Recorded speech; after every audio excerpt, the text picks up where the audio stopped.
This episode of the Buffalonian Podcast is brought to you by the Buffalonian division of the Cast Source Podcast Network, a podcast network built by Buffalonians for Buffalonians, featuring the Wings with Blue Cheese podcast and the Buffalonian Podcast, with more shows on the way very soon. Find these shows wherever you listen to your favorite podcasts, or simply visit our website posted in the episode description. Now, without further ado, let's get into the Bills, Sabres, hot takes, and more. The Buffalonian Podcast. All right. Let's go.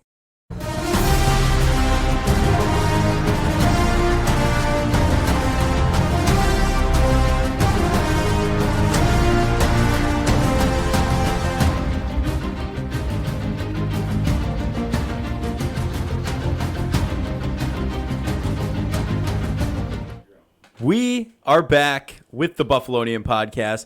I'm Joe Cali, and as always, I'm joined by none other than Dom Loss. And Dom, I'm coming back right from New Jersey, fresh from the Meadowlands, from MetLife Stadium. And it is not a good report we have going on here. The Bills fell in overtime 22-16 to the New York Jets. The Giants lost 40-0. I apologize. The night before in the same stadium. But, you know, it's never a good start to the season, losing, especially to a division rival on the road in such amazing fashion, not amazing in a good way, spectacular fashion. What are your general thoughts? I mean, mine, there's a lot of negative. I tend to try to look on the bright side of things, but I mean, what are your thoughts after this? From watching it at home, I should say. I think it was one of those games, especially watching it, was your brain is telling you to turn off the TV, stop watching it, and for some reason you're still sitting in front of the TV watching the game. Especially after the fumble by Allen, I wanted to leave the room and just forget about it, but the power of the NFL, man, has like that magnetic pull towards you. You just can't Monday Night Football. Can't get away from it. Unfortunately not. I don't know. It's really, I don't know. The 2010s Bills fans come out of the woodwork after a game like this, all right? I mean, Twitter blew up. The media, of course, they have to report on it. The first episode of the new Undisputed I've ever watched was today. They're talking about, of course, first of all, elephant in the room, two elephants in the room. We do have to just say Mike Williams, the former wide receiver for the Bills, has officially passed away after a false report last week, I believe. Isn't that what happened? It was reported last week. I haven't followed the story that closely, but it seemed to me that he was still on life support. He was 36 years old, I believe. So that's very sad for Bills fans. He was a Buccaneer before Bills, so anybody who's had the opportunity to play with him has had nothing but good things to say about him. So our hearts go out to his family and prayers as well. So unfortunate that happened, and then also unfortunate Aaron Rodgers' season is over with the New York Jets. Seeing that live, that was definitely interesting. I saw him get carted off the field. I knew he was going into the tent. You see him stand up after the hit, and then then falls back down to the ground. He shakes his head. So I mean, I didn't see all the angles having sat at the stadium. Like, what did it look like, the injury? I've seen the replay of it, I guess, but in that moment, did you know exactly what happened, or was it like you had no idea? It could have been ACL, could have been anything. Well, I mean, it could have been anything. I think we didn't really get a good zoom. Obviously, when you zoom on, it looks like his calf. That's a tell sign. A sign that an Achilles injury happened, but it was reported as an ankle injury. You didn't really see that the ankle, you saw that it got stuck on the ground a little bit, but yeah, it was definitely a rough moment in the game. Obviously, you don't want to see anyone getting hurt, even as a competitor on rooting for the Bills and all that. It's a huge storyline for the NFL that's gone out the window, and especially after the game, the Jets are a team that, with that defense, if they had the elite quarterback in Aaron Rodgers, they could have made some serious noise. So it's definitely unfortunate. And listen, you also have to just give a massive amount of credit to the Jets that they kept playing, kept sticking around, and we'll talk a lot about it. But the Bills allowed them to do that, and it really shows a lot to the Jets' character to rally around Zach Wilson, and that's a big time win for them. And I mean, it's probably in the top 5 worst losses I've ever saw in the games I've ever witnessed as a Bills fan. I mean, Right. it's up there with 13 seconds. At least 13 seconds we were in it. Doesn't In matter. it. Doesn't I mean, matter. I didn't feel for 13 seconds. Houston game, Urban Meyer game, this game. I mean, it's probably 4 at least. And yeah, Urban Meyer game that was bad. I That don't was think a it's bad as one. I don't think I'm not as embarrassed as I was after the Urban Meyer No, game. because the Jets have a great defense and great talent, and they rallied around the cause of Aaron Rodgers going down, so they had a lot going into it. yeah, So I had to that say I've plays in. never felt in this game more lower than the Bills' chances in a tie game than I've ever felt in my entire life. No, like you said, I had more faith in them with 13 seconds after putting up all those points within the last 2 well, I minutes mean of that's regulation. just a gimme, but But I mean, I don't you're know. playing It's- you're playing a team that should be an inferior opponent of Zach Wilson as your quarterback. I never, well, especially when after the Garrett Wilson touchdown, I just did not believe. I mean, the pessimist in me just was like, it's when we stood up and stood by the concourse. you know, I didn't look at the dictionary to see if they have a definition for the term Billsy, but I'm you know, whoever makes those I don't think you want to look at the new dictionary. words, I would that was a Billsy loss. That was a Yeah. Bills loss. But after the game, you know, we're 24 hours removed. Well, we're not 24 hours. A little removed. under. A little under. You'll be but, hearing it around 24 hours. But removed, the Jets are cooled, and I have some takes after the game. New segment of Dom's 5 takes. Take number 1. Leonard Floyd is the most underrated Bills move of the offseason. He's the most, probably, we had a conversation about who is the most underrated Bill. It may be Leonard Floyd. We talked a lot about what this Bills team was going to look like with Von Miller, who was going to start opposite of Greg Rousseau. Was it Boogie Basham? Was it AJ Dempsey? How the heck was it Shaq Lawson? We talked more about the interior defensive line. We talked more about Greg Rousseau. We talked more about middle linebacker, right tackle, cornerback 2. It felt like we completely, of the new additions, we talked more about Hardy, Sherfield, Harris. yeah, we kind of overlooked the edge Heck, rushing. Kyle Allen got more views, Yeah. but more talked about from even from us, from Leonard Floyd. And that man had 5 pressures, had a sack. Obviously, he was a part of the play that hurt Aaron Rodgers. So he had a monster game, and it makes me feel very good about that. Could be a potential question mark about Von. Yeah. Now without solid. even without Von, having him and Greg Rousseau, who had a great game as well, makes me feel really good. And especially when Von comes back, it doesn't feel like there's pressure now on Von when he comes back to be like, hey, we need you to be special. It's like, no, we have now this kind of 3 alignment. Greg Rousseau now can also play a little bit more inside, and you can have Von, and it just opens up so much for this defense. I think you're 100% correct. He is definitely one of, if not the most underrated player on the Bills. And not only because, you know, his performance last night. Of course, it's going to go back to he's the one who got Aaron Rodgers. He's the one who, you know, whatever. But I think that was depth-wise one of the best possible scenarios they could have gone with. He's hungry. He wants it. They did a great job. He did a great job last night of getting after the quarterback. It wasn't just one time. He was back there quite frequently, you know, and it's exciting to see that we have depth at that position because now Greg Rousseau, Leonard Floyd, Von Miller, and even maybe AJ Epinesa. I don't know. I thought Shaq Lawson played better than AJ last night. So. Yeah, well, Shaq Lawson, yeah, I would agree. I think those 4, and maybe AJ fringe 5th, whatever, just being on the roster depth-wise, that is one of the most underrated rooms now because of Leonard Floyd. So my second take, this is going to be probably the most controversial one on the list, in my opinion. Okay, all right. I I'm believe ready. the Buffalo Bills, when they won the coin toss in overtime, should have deferred. Now, I will get the argument that you have a $250 million quarterback. If you defer, that shows that you lost faith in him or whatever. I just believe if the Bills wanted the best chance to winning that football game, kick the ball off the Jets. Your defense was dominant all night long. Put the ball in Zach Wilson's hands in overtime. If he makes a Zach Wilson-esque mistake, you're there. The Bills were moving the ball even with the Josh turnovers a little bit, so that I feel like they had a better chance to go down and kick a field goal. I just believe they had a better chance of ending the game via a field goal than having to drive down, score a touchdown, the Bills get a stop. I just think, again, I could get the argument that you have a franchise quarterback, you trust him, but I just believe he had an off night. I agree. Okay, like I know we were talking before. I'm going into this blind. Okay, I have no idea what Dom's 5 takes are. We were talking before that this one could be a little on the controversial side on my end and listeners' ends. I don't disagree with you though, because at the same time, yeah, you know, it shows you lost faith in your high highly paid quarterback a little bit, but why wouldn't you after a performance that's somewhat lackluster and he seemed to be getting in his own head and tearing himself apart? I would have put the ball in the defense's hands as well because that's what kept the Bills in the game to begin with. Matt Milano already on route for an All-Pro season. I'm ready for it. Milano, my favorite defensive player, cooking. And if Leonard Floyd, like we even just talked about, the defensive line was putting pressure on the quarterback. The run was a little iffy, but you got Breece Hall back there and Dalvin Cook. They're gonna run. That's gonna happen. You're gonna give up some runs.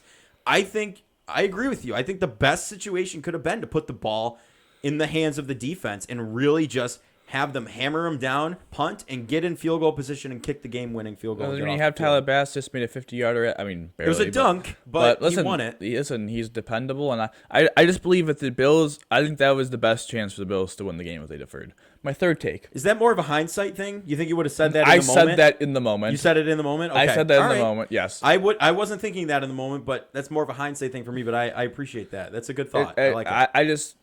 It's tough when you have Josh. And is this the opposite of undisputed, by the way? We're not arguing? I don't know. But my third take is this. Joe Brady needs a significant more blame assigned to him. Absolutely. Josh Allen, 1,000% should get a lot of the blame. 4 turnovers. The one thing the Bills could not do in this game is turn the ball over, give short fields to the Jets. Multiple times had opportunities when they were driving around midfield to maybe even get a couple yards and get a field goal turnover. The fumble was a gifted 3 points. I mean, they gifted them 3 points. The short field on the touchdown. The 2 turnovers when they were around midfield-ish, so they could have potentially had sustained drives to field goals. Josh Allen deserves a lot of blame for that. I thought Ken Dorsey is getting too much blame. I believe Ken Dorsey is getting too much blame. You're right. I haven't heard Joe Brady's name one time. The second 15 was a tough call. I understood where he was coming from the perspective of this. The Bills multiple times throughout the game used draw plays to stymie the Jets' pass rush to come up the field, and they would then do the draw and then catch them up, the D lineman upfield, and drive past them. Now, I got stopped a couple times. I don't think it was a great play call. Quinn Williams, John Franklin Myers, they beat their blocks. Mm-hmm. So, in hindsight, that draw play could have got 7 yards, but obviously it didn't work. Taking the ball out of Josh's hands, I don't think was the most ideal situation there. So that was a bad play call. I don't think Dorsey had a bad night. I think Josh Allen is to blame, but I also think, listen, man, the quarterback coach is to blame a little bit for this too. Like he's also coaching Josh.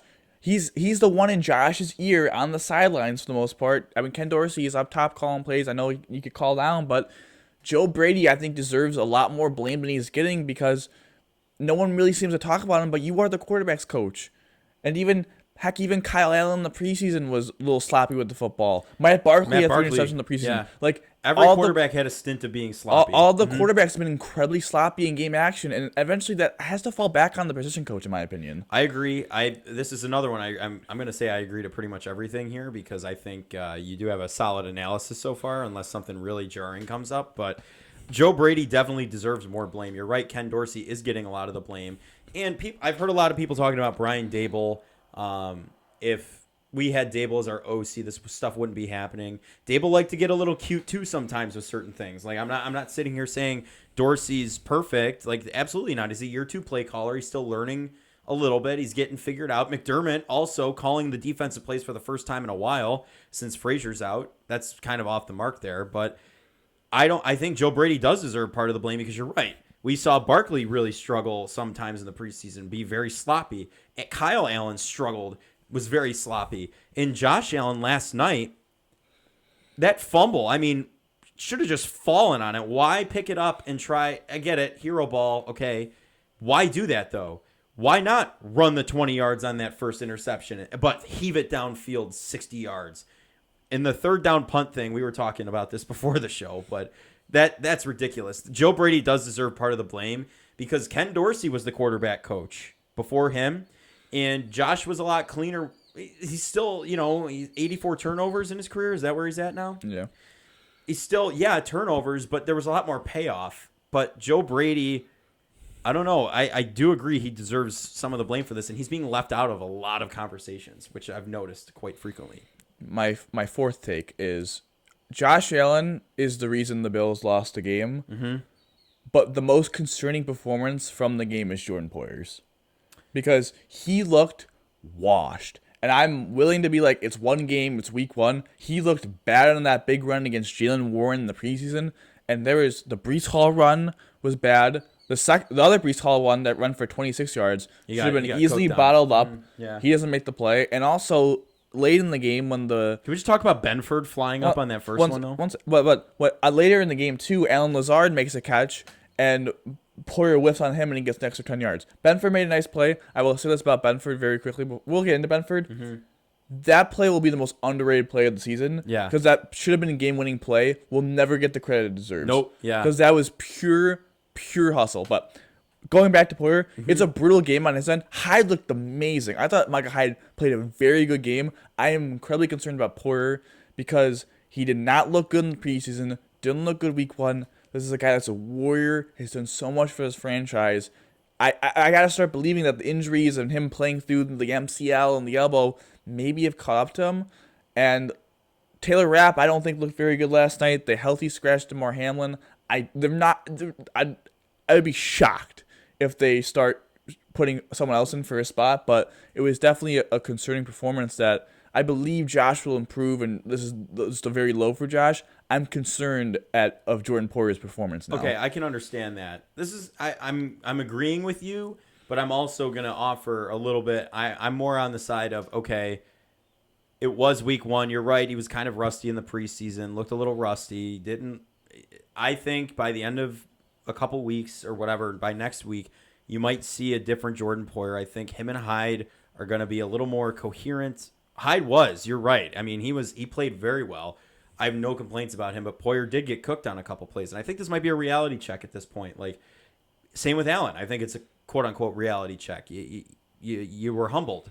You were humbled by a backup quarterback that was benched last year for Mike White and for being inefficient. I don't think Jordan Poyer should be humbled by that, but Micah Hyde and Jordan Poyer are the same age, and Micah Hyde looked a lot fresher and a lot better than Jordan Poyer. Yeah, I don't know. I don't think it's a long-term worry. I think it'll come around, but I do understand what you're saying with this. I am very concerned.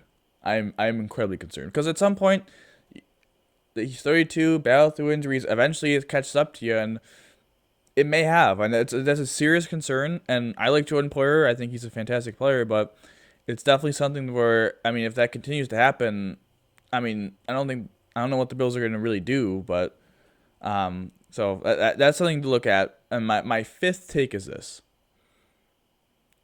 the Bills will be fine. Thank you. Continue. The Bills will be fine. Our hearts, however, will not. We will all need to see a cardiologist after the season. I think I blew a couple blood vessels during that game. What is it, like left artery? Is that how I would explain that? Is caved in, I think. Ventricle, maybe? Clavicle, ventricle, I don't something. Know. I don't know. Our hearts will not be, but the Bills, I believe, will be fine. Listen. Eat light for the next 90 days. Your blood pressure did spike last night. Joe Burrow and the Bengals scored 3 points against the Browns. Yes. The Browns own Joe Burrow. It's time to just say it.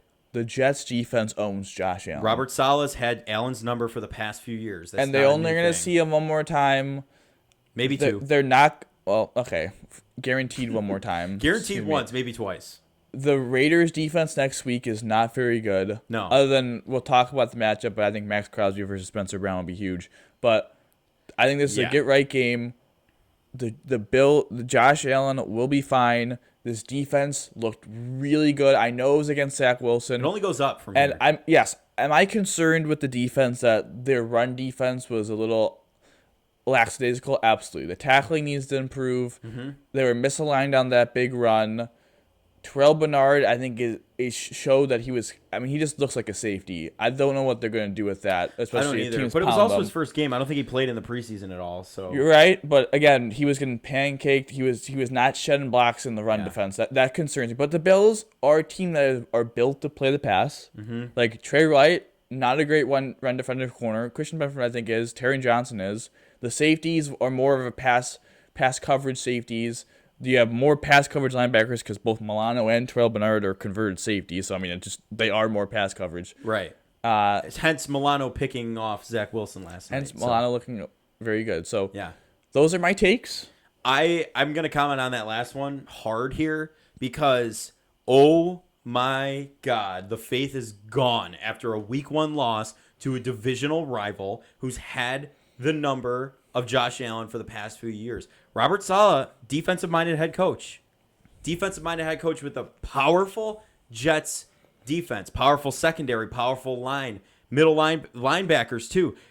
You're going up against a strong defense. They're not the same old Jets that everyone thinks, oh, that's an easy week 1 win. Come out. No, the Raiders, I would say, that's a confidence booster week. Absolutely. I might say that.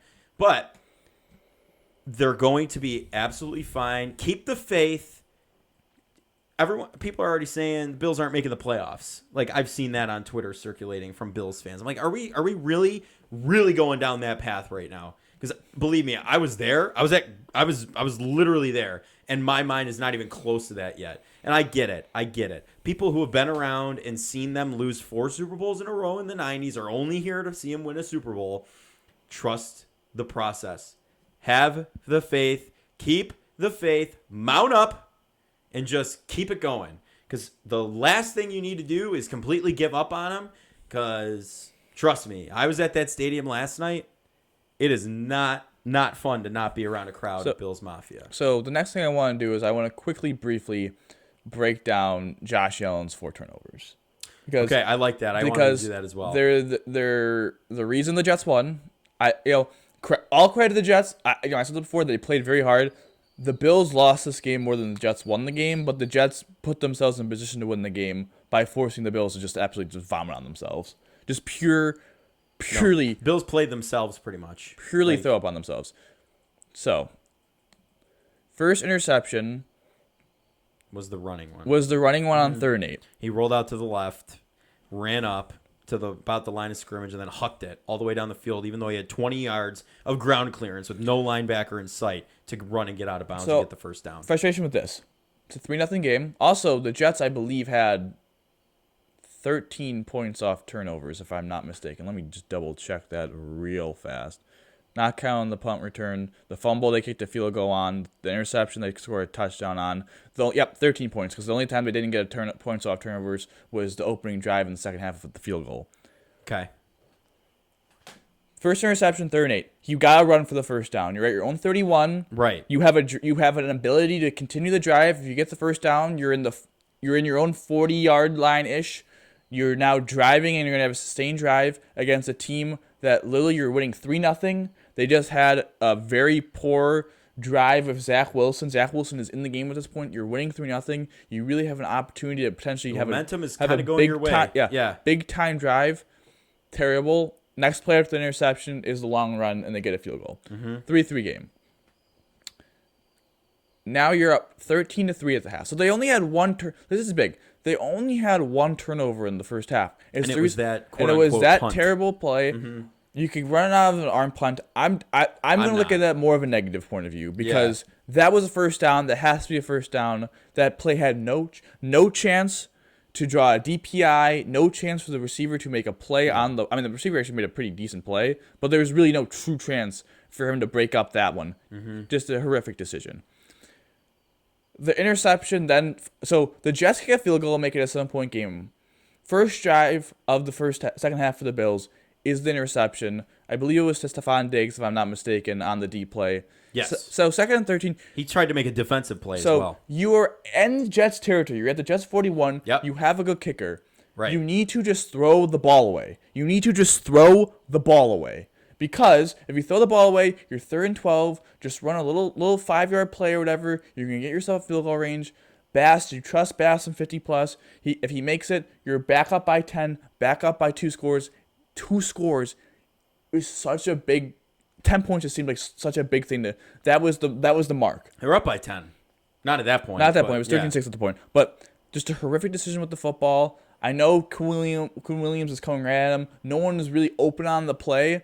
You just got to throw that ball away, Josh. You just got to throw that ball away. That throw cannot happen. Cannot happen. That mistake cannot happen, especially when you're driving. To whip it down the field into double coverage, and Stephon Diggs has to make a defensive play, looking like a cornerback back there, trying to swat the ball out of the defensive back's hands. So, I don't know. Then this is the killer one.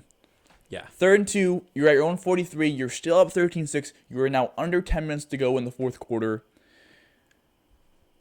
The idea was not a bad idea. Inside leverage from the safety. Gabe Davis runs a bad route on the outside. A bad throw by Josh because he needed to throw that to the sideline. But you have Stephon Diggs. You have Dalton Kincaid to your left wide open. You have to be able to read the screen, the whole field. Excuse me. If he reads the field, first down, you move the chains. You're under 10 minutes at that point. You're gonna start a drive. You're gonna get close to midfield. Again, you're going to get closer to potentially having a 2-score lead.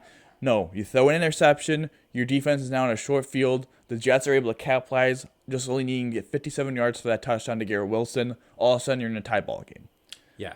No, I'm reliving it, thinking about him, because I remember, the heckling Jets fans around me as this all happened. But it's just, that one was like, okay, the game at this point, I know they were still, weren't they? They were still ahead up by at that 7. point. Still up by 7. They were still up by 7, but at that point, I was like, the momentum's currently swung in the opposite direction. It's the Jets' game to lose at this point. They're going to go down and score either a field goal or they're going to throw a touchdown.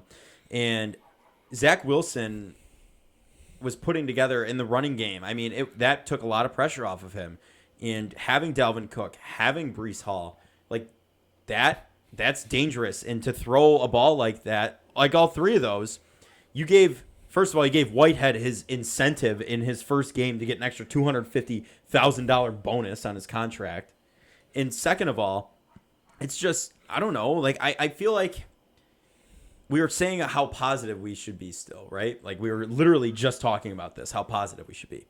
But at the same time, you have to kind of do a reality check and look back at this stuff and be like, okay, it's always the apologizing. That's what happens all the time. Allen owns it well. I'm not even I'm not going after him for any of that. It's just the fact of, when are we going to start seeing what he's saying come to fruition? Taking care of the ball, not leading into tackles and digging your head down, and when you could just run out of bounds and get the same amount of yardage. You know what I mean? We saw a lot of that yesterday. We saw a hurdle that didn't need to happen where he could get hurt. Aaron Rodgers left the game with the torn Achilles, we find out. So, I mean, it's very real, very quick. Those 3 turnovers didn't help. 4 turnovers. 4 turnovers technically with that stupid fumble he should have just fallen on. But again, we're getting negative. No, it's not getting negative. We're being real. It's not realistic. being negative. It's being authentic and real. And then the 4th turnover is a turnover that made me almost want to vomit. Just a play where the timing is off. As people would say, the snap was good. It was a good snap. Josh missed the ball. I think the timing is off with the motion from Trent Sherfield, I believe. So that's a play you just got. Don't run to the middle of the line. Just fall on it. You're going to lose 3 yards. They kick a field goal. That's tough. And then another negative I just have for Josh, and maybe the offense as a whole, they just did not win first down. No. I really liked how they were doing the short passing games and doing paper cuts, but Josh, you weren't patient enough, and you made bad mistakes, and they were not winning on first down. There was multiple times on first down where they get these 3-yard sacks or whatever because Josh runs out and gets tackled by the defensive tackle or whatever. Just dumb mistakes and not winning on first down, and all of a sudden, all of a sudden you're that in 10-point lead you're you in had second going and long and third and long against the defense. I mean, we saw it in overtime. 5-yard penalty at the end. Your first 15. Yeah. First play, incomplete pass. Now it's second 15. Yeah, you can be mad about the draw, but like. Why we shouldn't have been second and 15 in overtime. Second 15's a failure. And we shouldn't have even been in overtime, as many people. The have offense's inability to be staying on schedule and not shooting themselves in the foot with turnovers is the reason why the New York Jets won the game and the Buffalo Bills did not. Now, to talk more positives, I like performances and what I think positive way. The Bills driving down the field and kicking field goal at the game was a positive. That was a mental hurdle to not just lose the game 16-13. I respected their ability to at least flush it for the moment and put an offensive drive together to kick a field goal. My frustration, though, with that drive, though, is that I thought they were a little too conservative. They took 2 plays that took like half their time to run like 2 or 3 plays, and they were the offensive pass interference happens. Right. Yeah. Also, in 35 seconds, and they're not even at midfield. It was like, well, you had a minute 30 or whatever, but. I respect their ability to flush what happened and go drive down, kick a field goal. TB, my man, money. Doesn't matter how it goes Doink. in. It went through those Made uprights. 50 yards, was solid all night. Obviously, the D-line I thought played really well. Jordan Phillips looked really good too. Obviously, you have an all-pro Matt Milano. He played amazing. Hyde looked really good. Yep. I really liked what they used of Kincaid. I think there's going to be a lot more opportunities for Kincaid. I mean, he played You're going to see more of him. 55. I think he played like 80% of the snaps. That's a higher number than I expected. And he was 4 for 4, I believe, at the end of the day. I'm really excited to see what they're going to do with Kincaid because he looked really good after the catch. I think you're going to see more options than that. And Diggs is just Diggs. Big game from him. Yeah, so. I love when he flicks the Sauce Gardner. You know what I'm talking about? Yep, He kind of rotated also, him around. Osiris Torrance, I thought, played very well too at right guard. So yeah. There's positives. My last negative, because I don't feel like it's right to end on a positive note after this game, is that punt return is a failure by both the coverage and Sam Martin. Yep, Sam Martin. That was what a time to botch a punt. First off, Jay Feely pointed this out. It's a terrible punt because all the coverage is going to the right, and he punts it to the left. You're on the right hash. You short arm it to the left, short kick it. I don't even know short arm it. You kicked it. I don't know what the short kick. Whatever. Short kicked it to the left. So that was a miss. And I think Emmanuel Acho, who I don't really like because he's a mega Dolphins fan. Actually, I would highly recommend everyone look at his video about the failures of the Bills' punt coverage on it. It was very insightful how Cam Lewis, the first gunner, as a gunner, you want the person to go backwards. He did not get that goal on his first attempt. The second gunner is Saran Neal. If you're 8 yards away, you have to keep contained. He did not keep contained and let him bounce it. And the people in the middle of the field, Acho made a good point how you want to be spread out like 5 yards away from each other to avoid what happened to the Bills. They were all congested. So, well, it is a complete failure on the coverage. Sam Martin, I think, is most to blame, but everyone has a point. The Sam Martin tackle thing is the most overrated thing talked about. My boy was just going to punch the ball out. Like, do I think it was a great effort? No. Do I think he was going to just force the fumble? At that point, the game was over. At that point, the game was over. Yeah, you're grasping at straws at that point because he was already down within the 5 yard line, 10 yard line. Like you're literally like I said, you're grasping at straws. You're not gonna. I don't even. So those are my positive, negative, all my takes.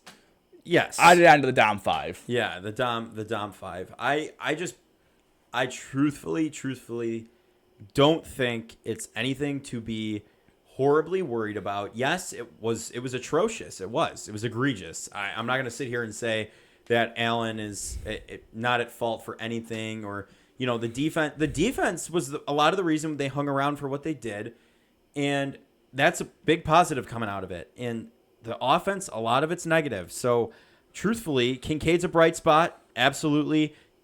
I think James Cook even somewhat of a bright spot. There were. You know how you used to make the little pinhole things in tinfoil to see the eclipses, and it's just dark except for that little dot? No, you never did that as a kid? No? Mm-hmm. All right. So you make a pinhole, and it's like the light comes through so you don't kill your corneas, that kind of a thing.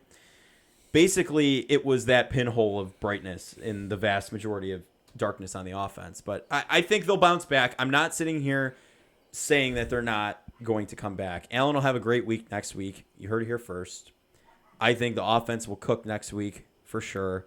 James Cook is 0-2 now with Dalvin, though, unfortunately. Yes, Dalvin. But anyway, so keep going. Just keep being a Buffalo Bills fan. Do not go back into the cave of the drought. It's not that deep. We don't have to worry about it. They're going to bounce back. My opinion, yes, Allen did have a bad game.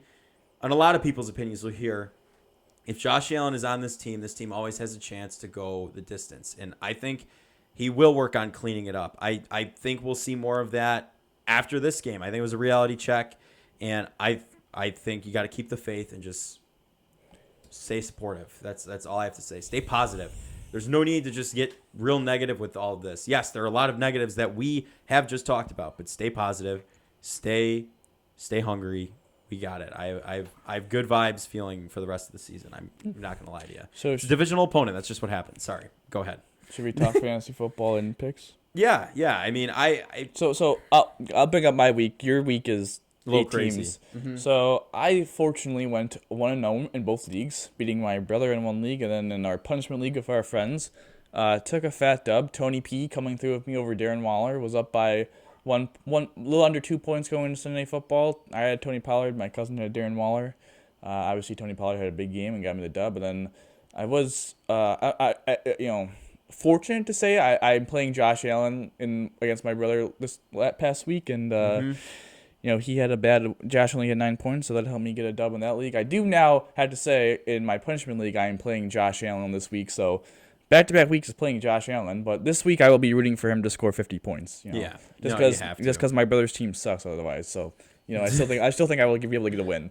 Yeah. But we're doing a little ranking. We said we were going to do a little Yeah, ranking of of my 8 of fantasy your eight. teams. I'll just briefly point out my two. So for every week, I would prefer my punishment team goes 1-0 compared to my family league. Yeah. But if you're telling me just based off winning the league, I'd rather have my family league win Just because for clout. no. Well, first clout, yes, you're right about that. Within family, you can brag about that But for a year. there was a $10 buy-in, 12 players, Oh, winner take all. That's $120. $120. Yeah. The winning in our punishment league is the fact that you don't need to do the punishment. Well, if you finish 9th place in our punishment league, that's the same thing. Mm-hmm.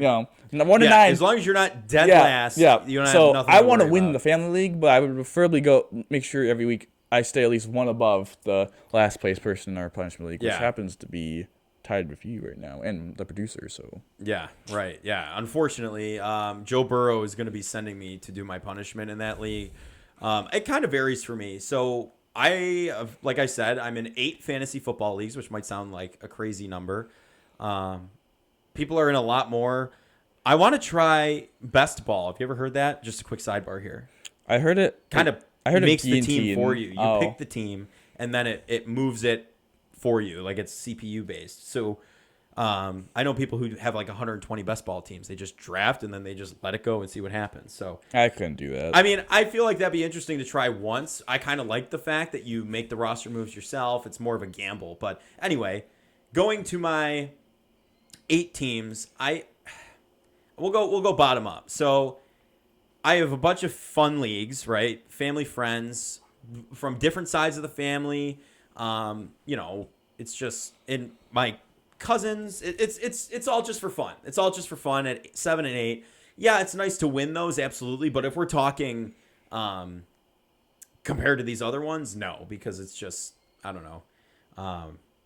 I don't know. It's more for fun. That's the best way to say it. So then we have my roommates league. I currently live in a house with 4 of my roommates, and my girlfriend lives in a house with 5 roommates. So the roommates league, all of us are playing each other. There is a punishment. It is nothing near what we do in our punishment league, though. It's like chugging a 4 Loko or something like that. You know what I mean? Like that's about it. Like it's nothing, no product placement or anything like that. But it's nothing egregious, like going to Tim Hortons and spending some cash. Not even like that's egregious, like we talked about last week. But next is my work league with no money. I do have a work league for money. We'll get to that in a little bit. But this work league's kind of for clout. You know, you kind of you work in the sports radio kind of area. You kind of have to prove yourself a little bit. So you can't be a schmuck team. So that one's about middle of the pack right there on winning it because no money involved. But it also does matter because you can go around bragging about that at work for the next year. So that's a pretty good one. At 4, we have the Couples Clash League, which I'm in with the producer, Michael Mooch. And it's where the girlfriends draft the team and then the boyfriends manage the team. So one partner drafts, one partner manages. So my girlfriend Morgan drafted a fantastic team. I think we took you down in the first week, right? Right, producer? Yeah, we took him down in the first week. Absolutely. We are just the two of us. That's the team name there. So we're cooking right now. We're continuing that. That's a good one just for clout, saying, I could show that to people and be like, my girlfriend could draft a better team than I can, which is definitely the case in most cases. So anyway, we're going to the third highest here, the family league.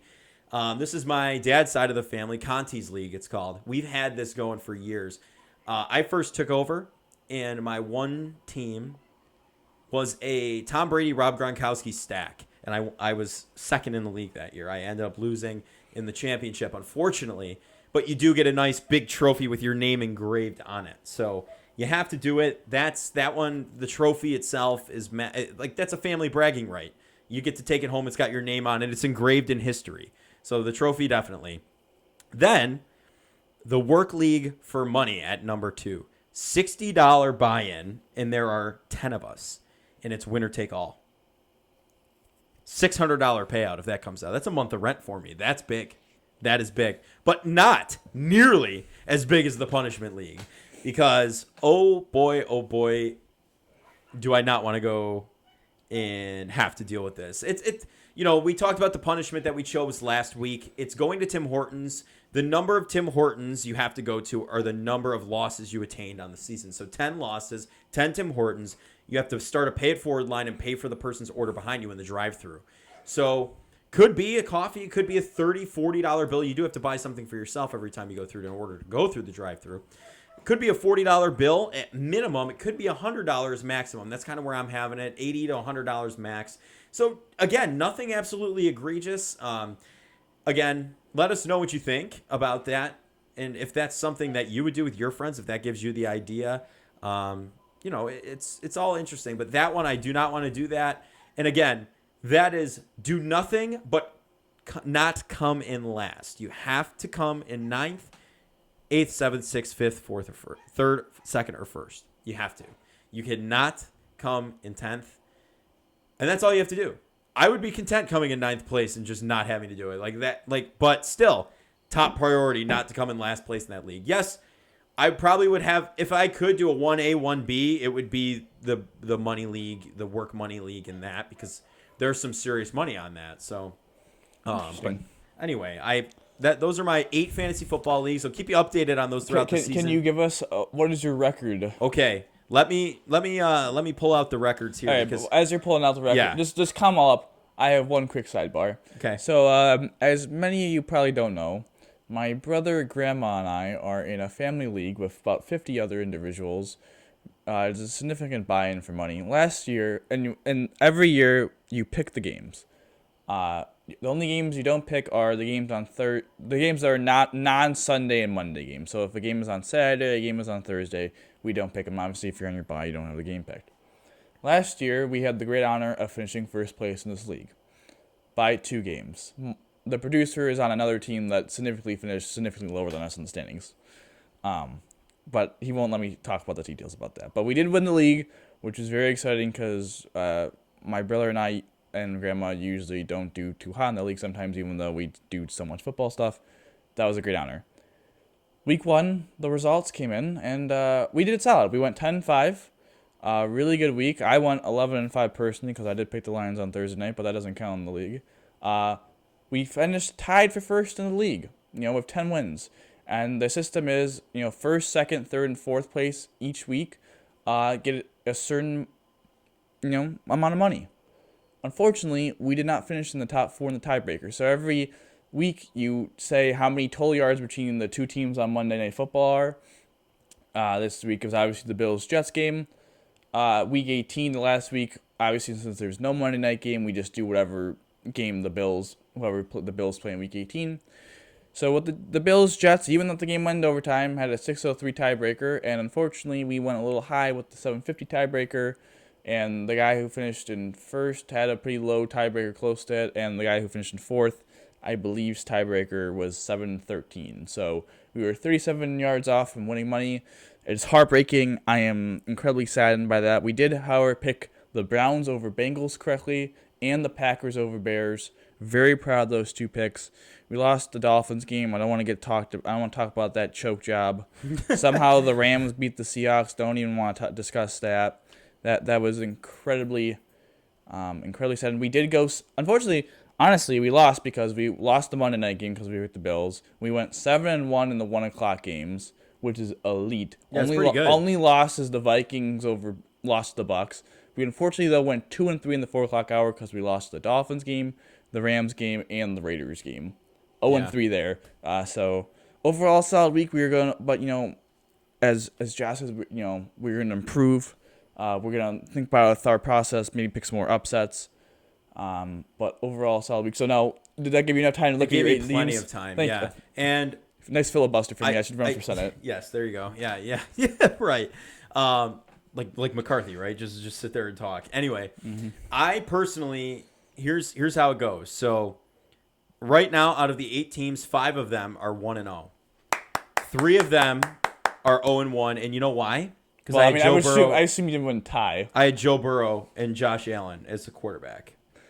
And the other, what 3 leagues did you lose? I lost the punishment league, the lowest. So you're score. number one. You're number one. Can we get the rankings back up? Yeah. The number one league, I lost that week 1, 89 to 87. So garbage pig game. How did you lose? I lost because. Oh, I'm trying to look. What are the reasons? What you lost because you had Joe Burrow score 3 points. I'm in the league, so I can give an update. And the fact that Garrett Wilson caught that touchdown and killed you. Yes, and you lost. I just FYI, Joe in that league had the lowest score of the 10 teams. He lost to the guy that had the second lowest score. Right. So it was literally a pig game. It was a garbage bin game. Yes. And then, of course, the next game I lose is the work league, the money league, and I'll tell you why I lost. So 1-2? 1-2 are down. Oh, is it 1, 2, and 3? But I'll tell you why. Because I had Josh Allen at quarterback. T. Higgins got 0 points. And then I had...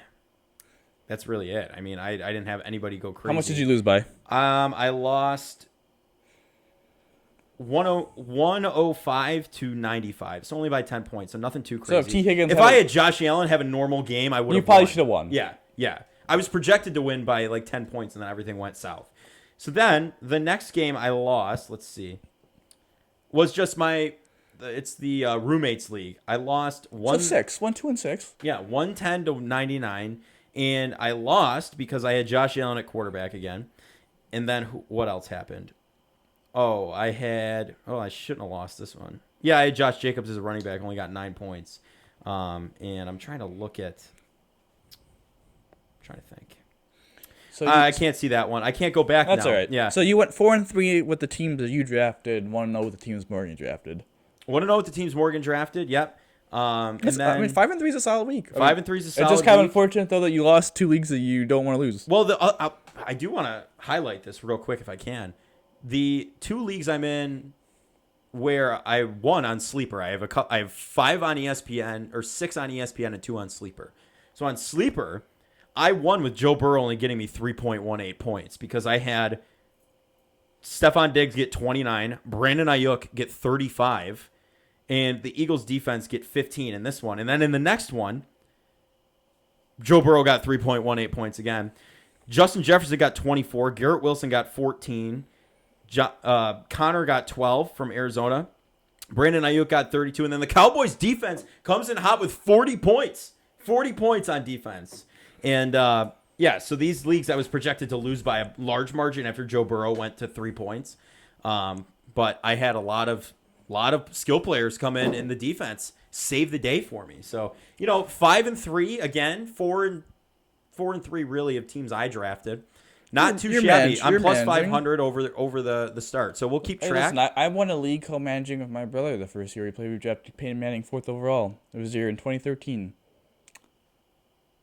I think that was a while ago. I think Peyton Manning did pretty well that year. Yeah, I would think so too. So, transitioning now from Bills talk, from fantasy football talk to a brief Sabres talk. One thing on the Bills talk actually. Speaking of Jordan Poyer, I do want to mention this. Okay, while I was in Philadelphia, I may or may not. You mean New Jersey? New Jersey, not Philadelphia. Jeez, I don't even know where I've just been. I've been all over the place. So when I was in New Jersey, there was a tailgate at a sports bar that shuttled us to MetLife Stadium on little buses. They had 4 little buses running. I'm standing there talking with some Bills fans, and they said they met Jordan Poyer's dad. And I'm like, oh, that's awesome. Who comes walking through the door behind? Jordan Poyer's dad. So I just had to get a picture with them. And it was absolutely one of the coolest guys out there. Comes up, shakes the hand, gets the picture. And the funniest thing about it was he's got, if you can't tell if you're watching, that little badge on his polo is JP. It's a Jordan Poyer brand shirt. And I asked him, I'm like, that's an awesome shirt. Like, where did you get it? He was like, I have to make my own because they don't make them in 4X. Because if you can't tell, what a guy, what a man. Like he was stacked. Unit? He's a big guy, absolute unit.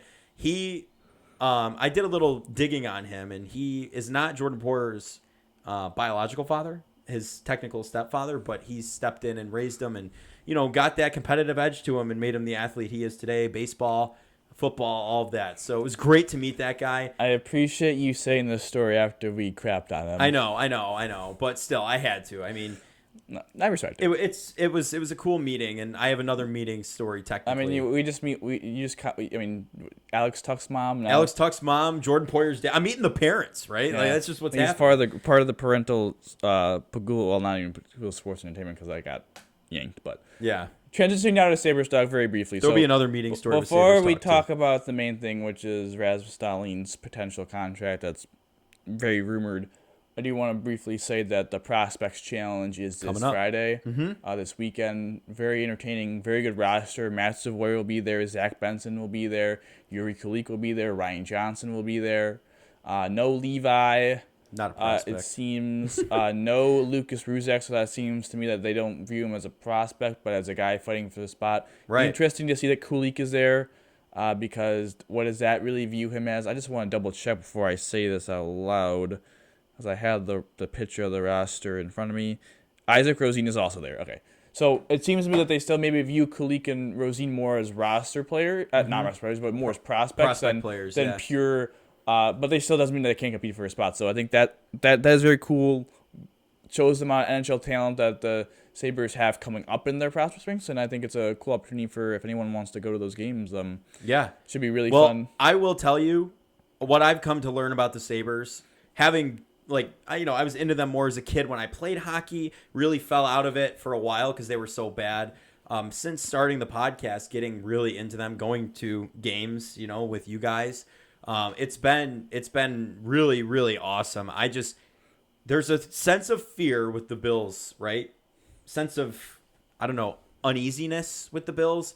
The Sabres, though, I'm just so excited to see them play this season. I really am. Like, Yeah, there's it's nothing fun. but excitement for me. Where the Bills, I'm nervous. Like, are they going to make it? Are they going to go out? Whatever. I'm not even going to manifest any of this. But the Sabres, I'm just so excited. They've got a great young core guys that are on their way to being good, and they could be good for a long time if they keep it up. So I'm Absolutely. just super excited. Yeah, so transitioning more to our main Sabres, obviously coming up we'll have more, but Rasmus Dahlin was in the news. Rumored to have his contract around 8 years. I think the number is more 10.5, people said, but I think it's going to be in the 10.5 range. Shows you why you really shouldn't bridge players. I know Dahlin at the time would have been a huge gamble extending because he really struggled with Ralph Kruger, but Yeah. I had 73 points in 78 games. The soccer was top coach. 10 the Norris. Viewed as a top 10 defenseman, is going to get paid. And then, I mean, listen, Kevin Adams did a good job getting ahead of Dylan Cousins, ahead of Tage Thompson. He couldn't get ahead of Rasmus Dahlin because he bridged him. Similar situation to Sam Reinhart, but Sam Reinhart wanted to leave. Exactly. So the player in this situation, Rasmus Dahlin, has all the leverage. He's going to get that massive extension. It's going to be $80 million. It's going to be in the 10 range, but exciting to hear that he wants to stay for the future. And I think my personal opinion is that they're waiting because I think he's going to be the future captain of the team. Okay. I think he's going to get to see. I think obviously Oposo's still there, so I don't know if they're going to be like, hey, like Oposo may sit games, Dahlin will see, or it's going to be like a split captaincy. Maybe. I don't know how it's going to roll, but I don't think it'll be a problem between either. I of them. obviously don't think it's going to be a problem, but Yeah. I think next year Dahlin will be wearing, after this season, I think Oposo is definitely going to retire, and Dahlin's going to be wearing the C, but I'm intrigued to see maybe if they do kind of a split captaincy this year, because while this guy's still young, he's the best player on the team, in my opinion, and I think he's shown his leadership to just grow. Yep. And he's really matured into the role of being captain, while Jack Eichel, unfortunately, was kind of pushed into the role of captain. He was at a young age, and that's what. It's not really Jack's fault, No, but it's what the no. organization was at the time. So The organization just, I guess I want to say failed him on that, but no, they definitely did. another meeting story here if we have time for that. Yeah. So I'm sitting on my plane ride home, right, where it's a United Airlines. I've had the sampler of airlines in the past month. Went to DC for a family wedding. Flew American for the first time. I've only flown Southwest or JetBlue. Flew JetBlue to New York City. Flew United back. So I think I've hit the big 5, big 4, somewhere around there. Did you hit Southwest? Yeah, Southwest that's the first one I ever went on. But this was a smaller plane, so I'm thinking to myself, okay, we're going to see a lot of Bills, a lot of Buffalo people here going home after the game, which was true. Everybody had Bills stuff on and looked really doom and gloom.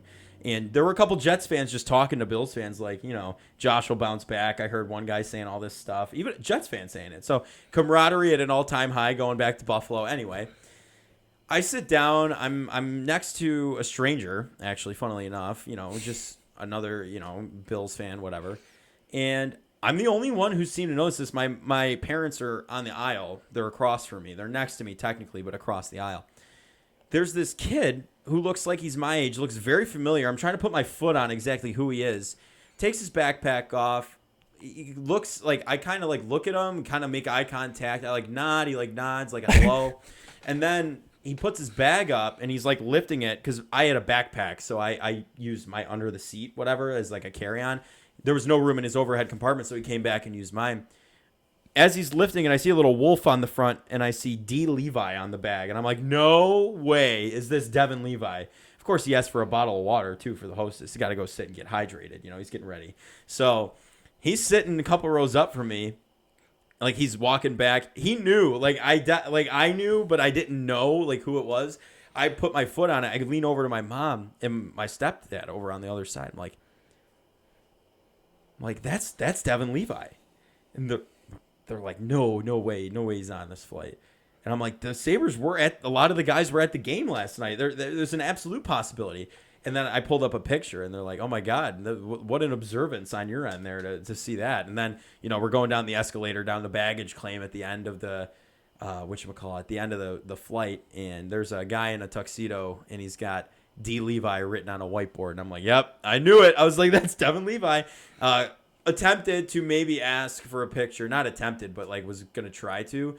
On the plane, that would have given him away. Just admit that you chickened out. No, I didn't chicken out. Did you ask him? No, he had his head down. He was getting his stuff. He stayed on the plane way past. He was like where everyone was getting off behind him. That's a veteran move. It's a veteran move. He clearly didn't want to be noticed, and I'm not going to be the one to get on the plane and draw attention to him. You know what I mean? If I say, hey, that's the Sabres goalie, he's going to be swarmed to getting off the plane. You could at least said hello and said I nodded. I guess said good luck. Being respectful. I don't even respectful when you do. No, I didn't want to draw attention to him because he clearly didn't want attention drawn to himself. But anyway, Devin Levi. You could have asked him what he thought about the Ahsoka series so far. I still haven't watched it. I'm going to when I go home tonight, though. Anyway, that's my story on bumping into Devin Levi. Not meeting like Jordan Poyer's dad, but bumping into Devin Levi. So we're bumping into everybody. Who else did we? I bumped into Kevin Adams at the Thomas Rec concert. You bumped into Pagula too. Like it was all over the place, So we're bumping into everybody but I bumped into the player now. I was bumping into everybody but the players, but now I bumped into a player. So it's crazy. Crazy time. We got a good week coming up. Betting on the Bills coming to you on Friday. Had a lot of fun doing that again last week. Love doing it. Anything else? Any lingering thoughts you'd like to address here as we close out a nice recap episode here? Go Bills. Go Bills. Stay hungry. Mount up. Keep the faith. We'll catch you on Friday for betting on the Bills.